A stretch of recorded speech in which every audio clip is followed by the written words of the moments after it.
Hello! This is Reverend Don Lewis coming to you from the beautiful metaverse, and more specifically from beautiful Danville, Illinois.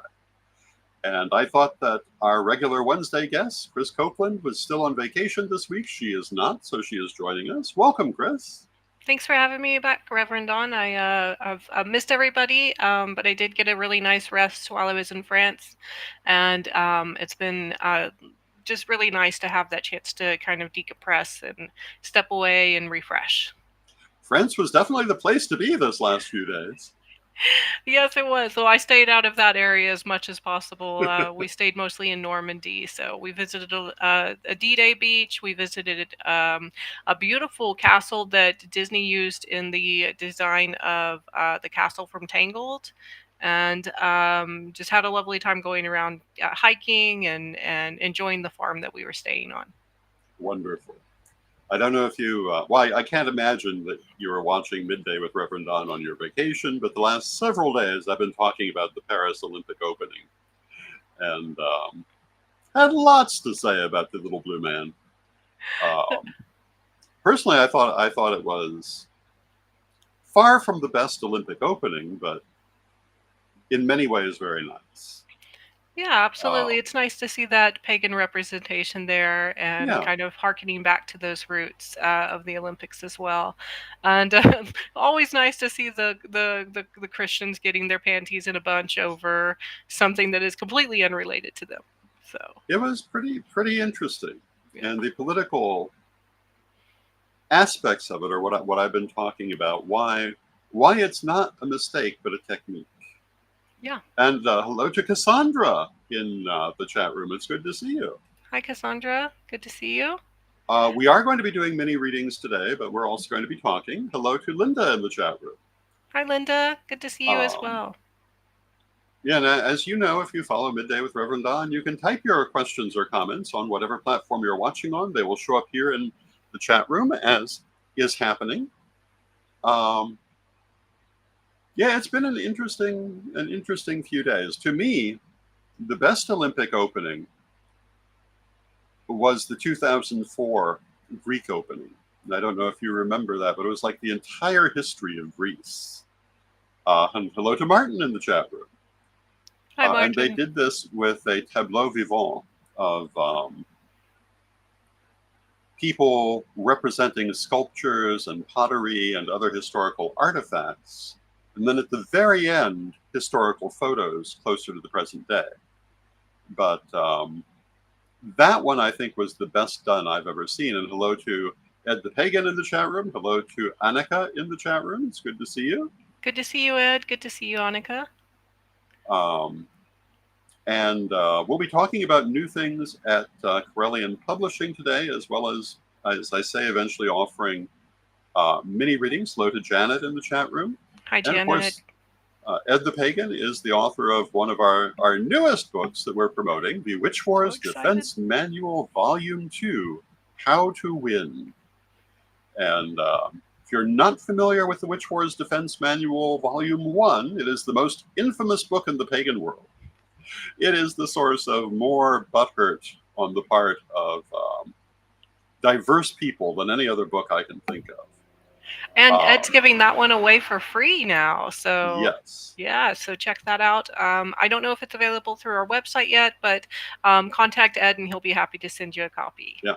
Go to his Facebook page, Ed Hubbard Facebook page, and the link is right there to get that book. It will probably later appear on my page as well, and we probably will put it up at Correllian Publishing, so Yes. you can see the original and have an idea of what Volume 2 is going to be. But 18 years have gone by since Volume 1 was written, and some of those some of the dirty tricks people used to use in Witch Wars are no longer current. People have found new dirty tricks to be remarked on, and it's not only the wars inside of our community that I believe the book is going to be dealing with, but the wider wars in the wider society, the so-called culture wars, and to understand things like I was just talking about, why the uproar over the Paris Olympic opening isn't a mistake but a technique. That's the kind of thing this book will talk about. It will also have fascinating examples of real people.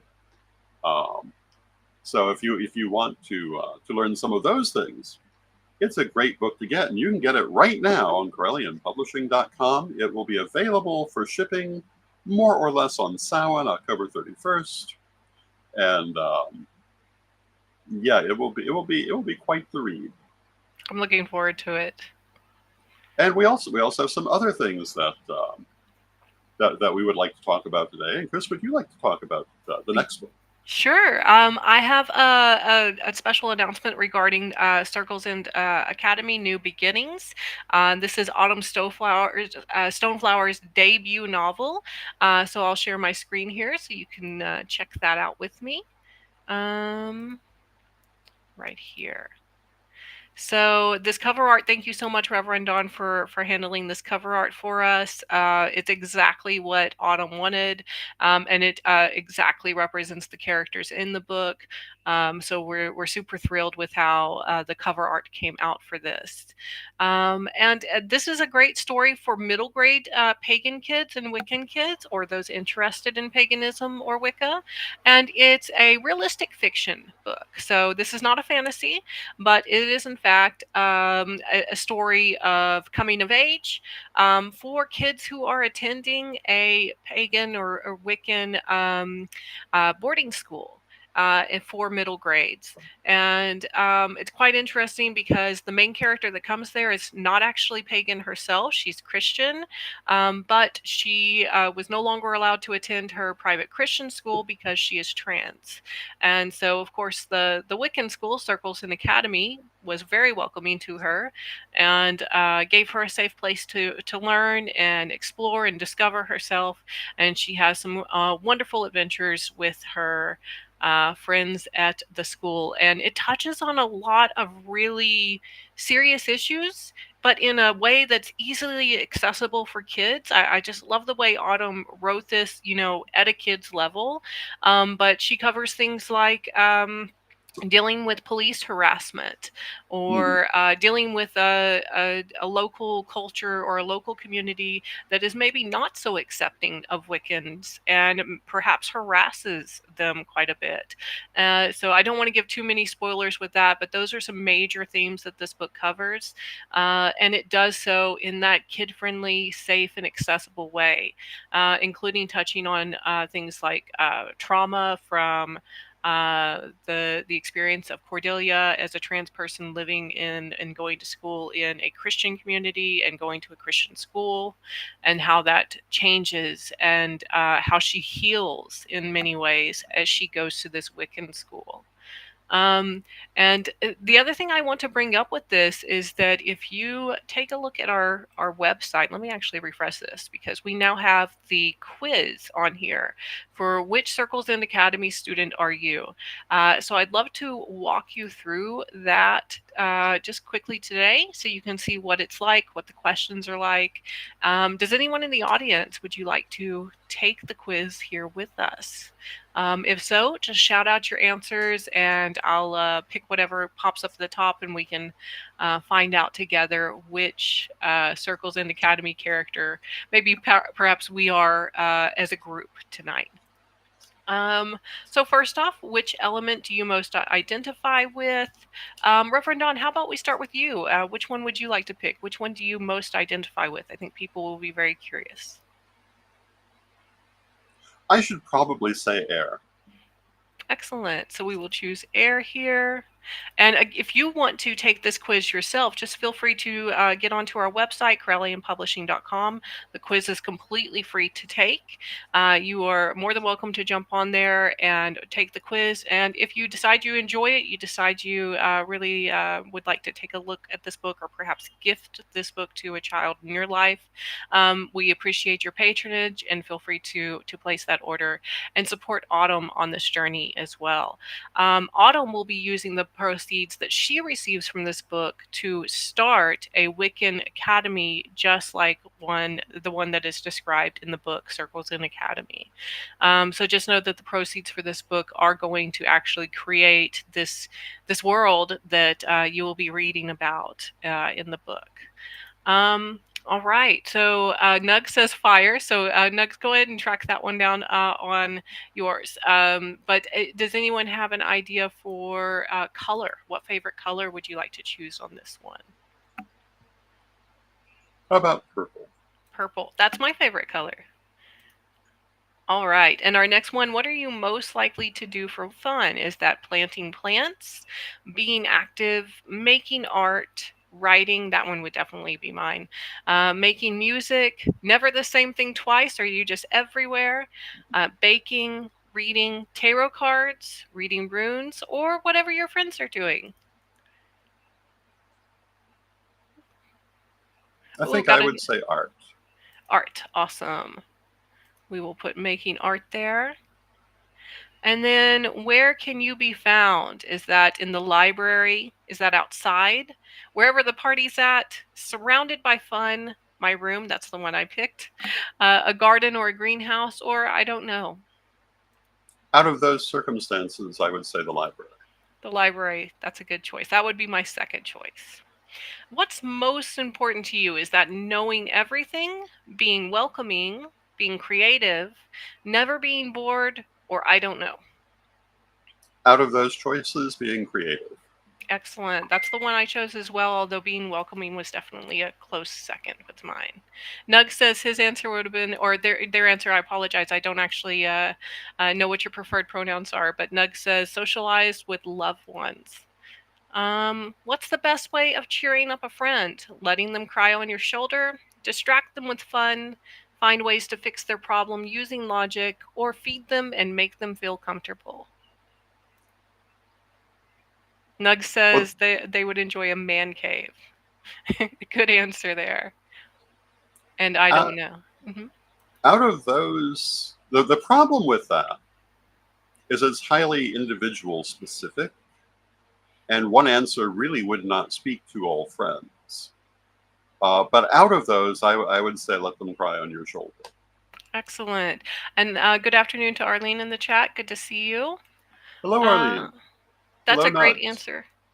I have to I chose for this one try to fix their problem because I tend to, since I do coaching a lot, that's typically what we do in our sessions, so it's my first instinct.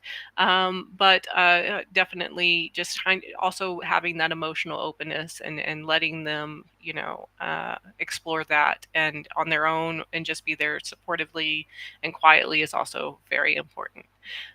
So when we talk about which books we like to read, is that action, adventure, fantasy, never the same thing twice?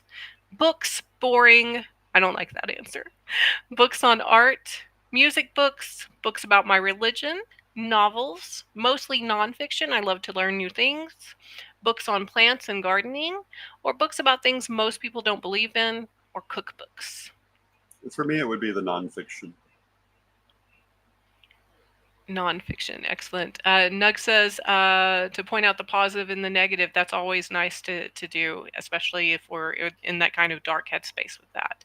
I apologize for getting your answer confused, Nugs. And I'm sorry, Reverend Don, which one? Nonfiction Nonfiction. of the Okay. ones they've offered. Mine was the one that went through everything, just nothing twice, basically. I only have a few books in my life that I've ever read twice. So, what is your biggest weakness? Do you spend too much time reading? I don't stand up for myself as much as I should. I have a hard time keeping my mouth shut. That one was mine. Or I spend too much time in my room. Cassandra agrees, so many books. And Annika says books people don't believe in. Cassandra says all the books. Nug says most people don't believe in. Of And those thank you, Nugs. choices, I would have to say my biggest weakness is being too much in my room. Too much in your room. Excellent. It's not the actual answer I would make, but of those choices, it is. So you got Brooke. She is the water element. She loves art, and she is a good friend. I would say all of those things are very true about you. Thank you. All right, so that was our quiz for today. If there's anyone who's interested in taking the quiz, you remember you can do that through our website at correllianpublishing.com. Just to find under books, you'll see Circles in Academy New Beginnings, and the quiz is right there at the top. I'm very curious to see what everyone gets, so feel free to share on our social media with us which one you got and whether you think that really resonates with you or not. And if And there's hello any, to Steve in the chat room. good to see you, Steve. And I'll go ahead and stop sharing here so we can start with some readings today. Yes, does anyone want a mini reading today? If so, let us know in the chat room. Since I advertised it, I am here to do it. Nug says their answer would have been too much time in the room at the moment, and Annika says she struggles to stand up for herself. I feel you there, Annika. I am a recovering people pleaser myself, so stay strong.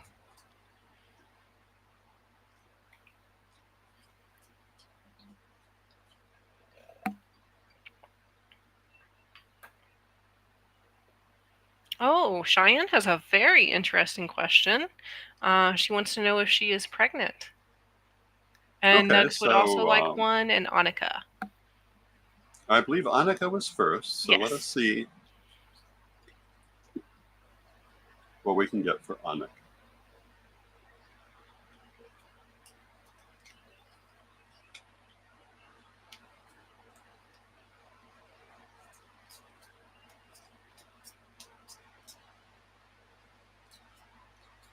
I am shuffling the cards, you just can't see it.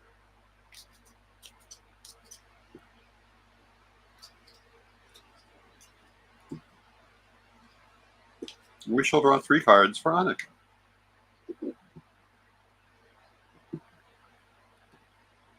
And we have drawn the 8 of Swords, Time, and the Princess of Wands. And the 8 of Swords, says that Annika may find herself either now or in the immediate future feeling held back by situations, unable to do some of the things she'd like to do. It may seem like certain doors just are not opening at this moment. It's followed by Time, and Time, Time has several messages. One of them is everything changes. Patience solves many problems. And the way to deal with that situation is to let your situations take the time they need to develop. Don't rush it. If you can't do it right now, be patient, and it will take a little patience for things to move forward, but they will in time. Final card, Princess of Wands, which is that same message. Basically, it's saying that everything is kind of ready for what you want to do, except the time. And something somewhere still has to fall into place. So be patient, it's coming. But in the immediate future, you may feel a little frustrated because it's not coming as fast as you want. I'm going to draw one more card for the ultimate outcome.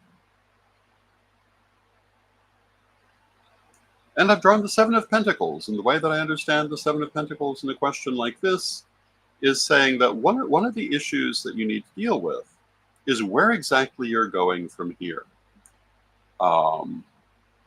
Look at your options, look at your desires for the future, and make sure that you actually want to move forward in the way that you're trying to move forward. And if you do that, I think it will be helpful to the overall situation. I'd be very curious to see what Annika's feedback is about that and see if that resonated with her. And in addition, I believe you're using the Infinite Tarot deck. Is that correct? I am. Yes. And I haven't, since I've only been back for just a few days, I haven't found out. Have we closed out orders on the Infinite Tarot, or is that still available for people to purchase? Oh, it's still available for people to purchase, but if you purchase it now, you'll get in on the next order. Okay. So go ahead and place your orders if you haven't yet. And it takes a few weeks from the time we order it. I would guess about 2 months because they're made in China. But as soon as they get here, they'll be mailed out. And if you order another one now, as soon as we have another 10 orders, the second order will go in. So that's where we're at. Now I'm going to shuffle for Cheyenne. And I do not guarantee that they will exactly answer the question of pregnancy, but we'll see what they have to say.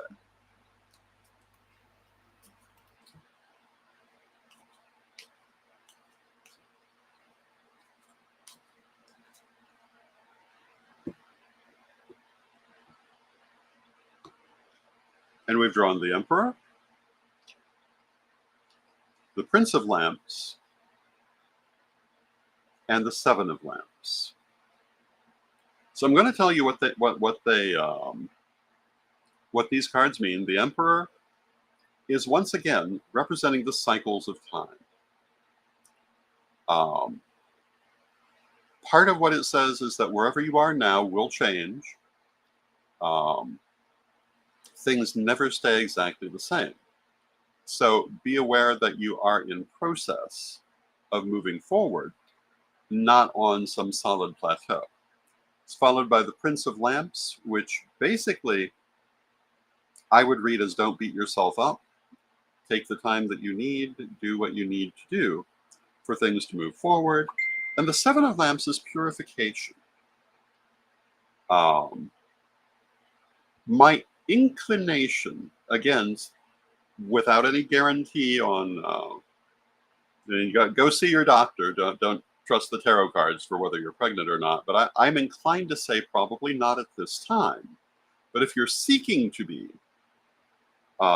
it certainly is a possibility. But I don't think it's true right this moment.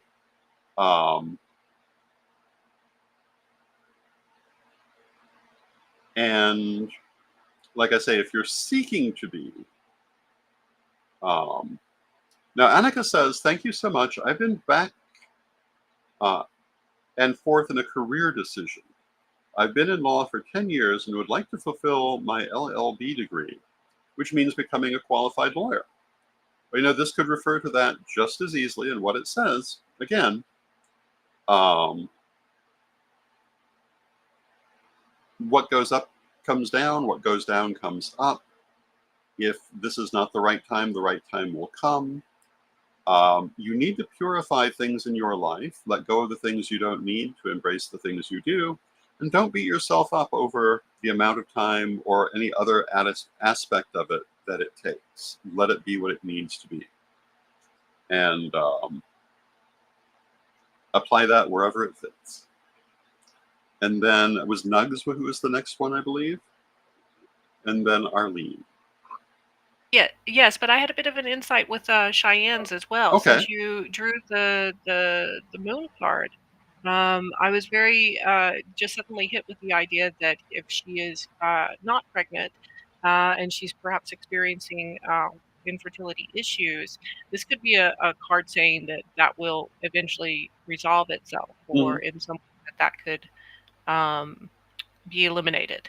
So I would agree with that. I mean, if that's the issue, I would say that this reading says that whatever the present circumstances are, they will change. And so if something's holding it back now, it will not be holding it back in the future.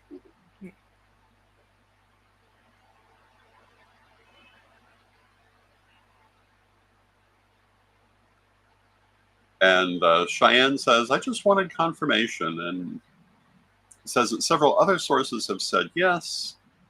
Let us know in the future. And I certainly hope that if you wish to be pregnant, that you are. And if you don't, that you're not, according to what you want in your life. And now we shall shuffle for Nugs. And I do always enjoy seeing people in the chat room, and I always find it particularly nice to see a name that I haven't seen for a while. And I assume that they're probably watching but not commenting, but it's always good to see. And one of the things I'm very proud of, so I have people who've been following my offerings for over a decade at least.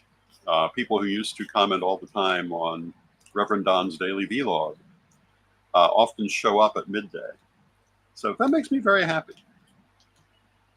And I'll also point out that we are doing the best of Reverend Don's vlog now on the same platforms that this is on. So if you want to see some samples of the vlog, they are coming up on every weekday at 5 a.m. But once they're up, they're up forever.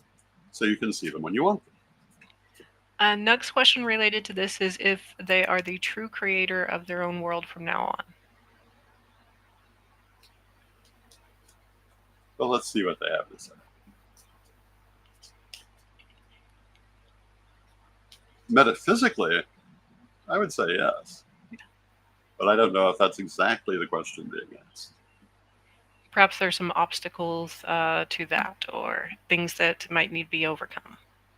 Well, our first card is the obstacle card, the Eight of Swords, followed by the Prince of Coins, followed by Past. So, in answer to this question and general situations, the first card, the Eight of Swords, says, some of the things you want to do right at this time may elude you. Some of the doors you'd like to open may not open. And this may have to do with confused motivations. So, because I will say, yes, you are the ultimate arbiter of your future. But that also includes the need to be very clear on what exactly you're arbitering. It's followed by the Prince of Pentacles, which is patience. The Prince of Pentacles is slow but steady growth. And it says, well, and Nug says in the chat room, I am close. This basically says, yes, you are close. Yeah. Be patient. You're getting there. And finally, we have Past. And Past is self-examination, looking at your past and learning the lessons of it. That can mean looking for the origins of belief systems and behaviors, and seeing if they're outdated and letting go of what no longer serves you.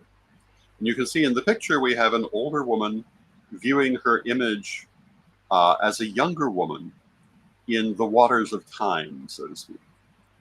And the card can have a couple of different meanings. It can mean don't get lost in the past, but I usually take it as examine the past and apply what you find there.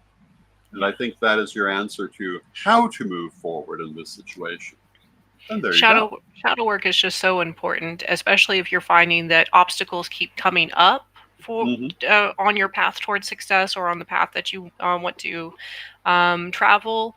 And if you're finding that continuing to come up, perhaps by examining, this has definitely helped for me in my own journey, is just taking some time to examine why these things were popping up or why I was having maybe so much difficulty with overcoming them. And a lot of it had to do with the fact that I was still using survival techniques that I used in the past that I no longer needed in my current situation, and that were actually causing hindrances to getting what I actually wanted in this new situation. Yes. And then our final reading will be for Arlene, who I think is also the last one to ask for one, because we are near the end of our time. And for Arlene, we've drawn the Hanged Man, the King of Lamps, and the Two of Lamps. The Hanged Man, again, is a card of patience, but it's also a card of transformation. And the Hanged Man says the changes you want are occurring, allow them to occur. Like Odin, you're hanging from the tree. You just need to wait for the runes to appear. And meanwhile, that rope around your neck may feel rather tight. But you're achieving what you've set out to do. So stay the course, and it will bring you what you desire. King of Lamps is meditation. Make sure you're staying in touch with your higher self. Make sure that you are clear on your motivations and your desires. Meditate. And then the final one, the Two of Lamps, says, in many ways, you're setting out new paths for the future. And many of them are still in consideration, but that's what's really happening. You're setting up the next phase of your life.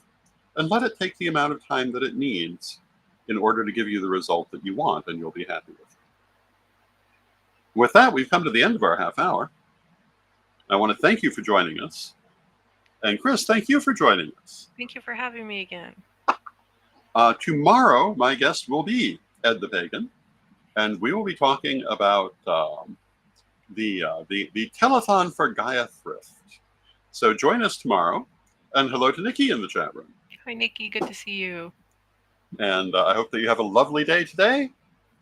And the Annika says, I guess patience is the key for all the readings tonight. Well, yeah, there was a pattern. And, you know, I was taught 40 years ago when I started reading in psychic fairs that if you find yourself, that you will find yourself sometimes in a situation where everyone is getting the same answer, because that's the energy of the day and that is what is being brought forward. And usually there's a message for you in that as well. So thank you, everyone, and let us close with our prayer as we always do. Divine Mother Goddess, Divine Father God, beloved ancestors, we thank you for all that you do for us in our lives, and we pray that we shall go forward together hand in hand for many years to come. We rejoice in this walk we walk together, and knowing you are always with us, from respect, we thank you for your presence. May you be blessed now and always. May you be blessed now and always, and I will see you tomorrow. Blessed be. Blessed